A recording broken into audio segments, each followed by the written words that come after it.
Alrighty, again, this one's recorded directly after the morning all about the Lynae, so nothing much has changed. Still warm, still morning, still another day. Yep, definitely another day. Doesn't feel like the same day. A quick thank you to the T5 peeps. Bob the Dragon, Data Magnet, Cat Crab Lobster, Dark Machine, Estrella the Dreamer, Messick, Fudic Yol, and Casper Arnholtz. Thank you very much. Anyways, on to the story. Born to Kill, Chapter 3. Again, the Terrans had caused a total collapse of order amongst the Empire, this time using nothing but an invitation. Meeting among combatants after a trial of conquest was not unusual. Harkon had personally met with the Klaxians on multiple occasions, as their two species were very similar culturally, and often viewed one another as friends. The fact that they had clashed hundreds of times in the past was simply a matter of proximity and necessity. Both species were uniquely suited to ground combat, and were paid rather well to represent both their own and others' interests across the galaxy. Maintaining a standing military presence in the galaxy, either yourself or by paying another race to do it on your behalf, was a time-honored practice that ensured security in the galactic core. There was no true animosity amongst the war races past a healthy rivalry. But these Terran hadn't utterly crushed them in the second type. Worse, they didn't even follow their own initial doctrine. Upon learning of the invitation to dine being offered to a lowly Legat while refusing to even answer hails from the royal family, the entire fleet was in disarray. In an effort to represent dignity that they had resisted to urge to swarm Harkon's observation ship with shuttles. But the facilities on board were simply not equipped to perform the hundreds of tasks being asked. Besides, most of these tasks were conflicting to begin with. The Merchants Guild had demanded she present the industry list to her hosts. The military was instructing her to wear full ceremonial dress despite her being tragically underranked for such an extravagance. She didn't even think that there was a platinum mandible cover in the solar system. She had less than an hour before the shuttle was to depart. Ultimately, it was decided that this was a personal invitation. Although she was being ordered to attend, she would have full discretion on what that meant. Maximum responsibility and minimal control. The story of any Legat's career. Harkon decided to use that time to requisition a new uniform and some assistance in molting slightly ahead of schedule. There had been some serious debate about wearing her officer's splint pistol, but Harkon had exercised the discretion offered to her and outright refused.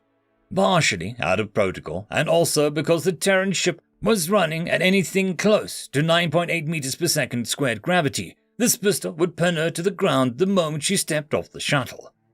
Her ship did happen to have a grooming attendant on board, and a ranking officer on the ship insisted she be given a full pattern of colored powder. A quick shot of fermented nectar to calm her pheromones, and Harkon was escorted to the waiting Klaxian shuttle. Disappointingly, the shuttle was crewed by 2 Klaxians, wasting the time of every ranking officer crowding the airlock. The co-pilot was polite enough and even assisted her in stepping onto the ship. After she was secured and they were underway, she attempted to speak with the pilot. "So, have either of you actually met these Terrans?" A brief delay under the ship to translate. "No, Legat, they don't get out much. There are a few stewards on that habitat of theirs, but they don't like to talk about what goes on in there." Harkon tried to keep them going more than calm herself than any real purpose. "What's with the configuration anyhow? It looks like it's just mounted to a 408 EST. "Yeah, that's exactly what it is. They don't have extra solar transit, or at least they don't have enough to spare for these trials. Rumor has it that we tried to convert some ships for them, but the gravity systems just couldn't be pushed that hard without total refit." The pilot chimed in. "That, and we would have to cut out every second deck for height, every third if we wanted them comfortable." Harkon was having some regrets about not taking a bit more of that nectar. "Listen, we aren't going to be able to take you on board. We're going to wait for you at the docking collar. Take as much time as you need." The shuttle went into a tight little roll and locked collars. "Okay, we're here to make it real slow when you step on, and whatever you do, don't jump. If you have anything that you can take off, do it now." Harkon reluctantly took off her outer layer with all the pinned adornments. She really should have just worn training silk weave. She wasn't sure how the Terrans felt about excreted fibers, though. Stepping off the shuttle, she was relieved to find that the docking room was at a standard 3.4 meters per second squared. Her invitation had assured her that the climate would be able to sustain her without any danger, although the pressure would require a decompression cycle when she left. Waiting in the room was yet another Klaxian. "Welcome, Legat. I'm Steward Tully. If you would follow me, I will take you to the Specialist Gen's quarters." "Specialist? Is this Gen a civilian?" Harkon knew enough Klaxians to know that the posture meant total lack of further knowledge. "They're all ranked as specialist. They all outrank us, but can't order us. They, request things. Ask them to do something, and they will usually do it. Order them to do something, and they usually won't." Klaxian hierarchy was legendary amongst the galaxy. The statement alone had made Harkon's mind cloud and would be picked apart for days after she was debriefed.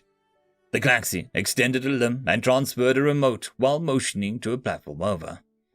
"You are welcome to transit the habitat under your own power, but I request that you use a gravity pad during your visit."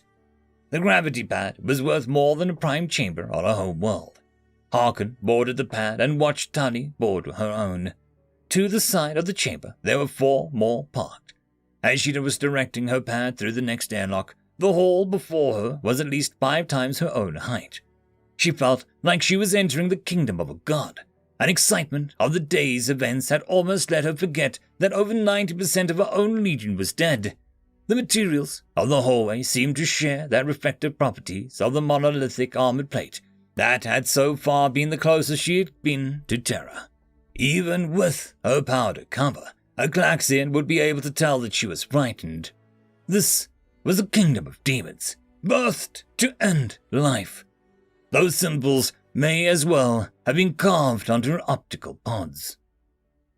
End of chapter.